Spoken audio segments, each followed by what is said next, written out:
இயேசுவுக்கே புகழ். நீதிமொழிகள் அதிகாரம் 7.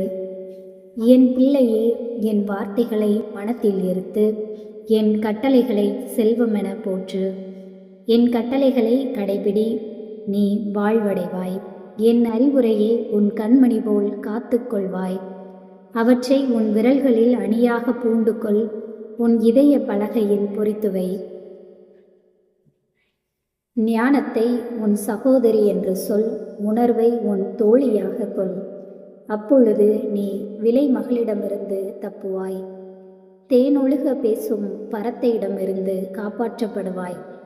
ஒரு நாள் நான் என் வீட்டின் பலகனி அருகில் நின்று கொண்டு பின்னல் தட்டி வழியாக பார்த்தபோது பேதைகளிடையே ஓர் இளைஞனை கண்டேன். மதிகேடனான அவனை இளைஞரிடையே பார்த்தேன்.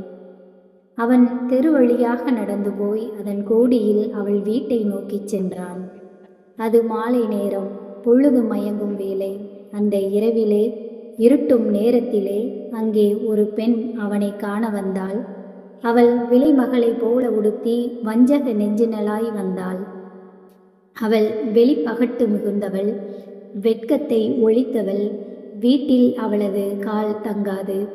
அவள் நடுத்தெருவிலும் நிற்பாள், முச்சந்தியிலும் நிற்பாள், மூளை முடுக்குகளிலும் பதுங்கியிருப்பாள். அவள் அவனை கட்டிப்பிடித்து முத்தமிட்டு நாணமில்லா துணிவுடன் அவனை பார்த்து, நான் பலிகளை படைக்க வேண்டியிருந்தது என்று நான் என் பொருத்தனைகளை நிறைவேற்றிவிட்டேன். அதனாலே தான் உன்னை காண வந்தேன். உன்னை ஆவலோடு தேடினேன், கண்டுகொண்டேன். என் மஞ்சத்தை மெத்தையிட்டு அழகு செய்திருக்கின்றேன். எகிப்து நாட்டு வண்ண கம்பளம் விரித்திருக்கின்றேன். வெள்ளை போளம், சந்தனம், இலவங்க கலவையிட்டு என் படுக்கையை மனம் கமழ செய்திருக்கின்றேன். நீ வா, விடியற்காலம் வரையில் இன்பத்தில் மூழ்கியிருப்போம். இரவு முழுவதும் காதலாட்டத்தில் கழித்திருப்போம். என் கணவன் வீட்டில் இல்லை, நெடுந்தொலை பயணம் செய்ய புறப்பட்டு போய்விட்டான். அவன் பை நிறைய பணம் கொண்டு வர போயிருக்கின்றான். முழு நிலா நாள் வரையில் திரும்பி வர மாட்டான் என்று சொன்னாள். இவ்வாறு பல இனிய சொற்களால் அவனை அவள் இணங்க செய்தாள். நயமாக பேசி அவனை மயக்கிவிட்டாள். உடனே அவனும் உணர்வு மயங்கியவனாய் அவள் பின்னே சென்றான். வெட்டுவதற்காக இழுத்துச் செல்லப்படும் காளை மாட்டை போலவும், வலையில் சிக்கிக்கொள்ள போகும் கலைமானை போலவும், கண்ணியில் விழப்போகும் பறவையை போலவும் சென்றான்.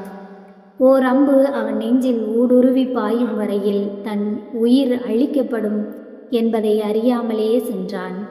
ஆகையால் பிள்ளைகளே, எனக்கு செவி கொடுங்கள், நான் சொல்வதை கவனியுங்கள். உங்கள் மனத்தை அவள் வழிகளில் செல்ல விடாதீர்கள். மயக்கங்கொண்டு அவள் பாதையில் நடவாதீர்கள். அவள் பலரை குத்தி வீழ்த்தி இருக்கின்றாள். வலிமை வாய்ந்தோரையும் அவள் கொன்றிருக்கின்றாள். அவள் வீடு பாதாளத்திற்கு செல்லும் வழி, சாவுக்கு இட்டுச் செல்லும் பாதை. ஆமேன்.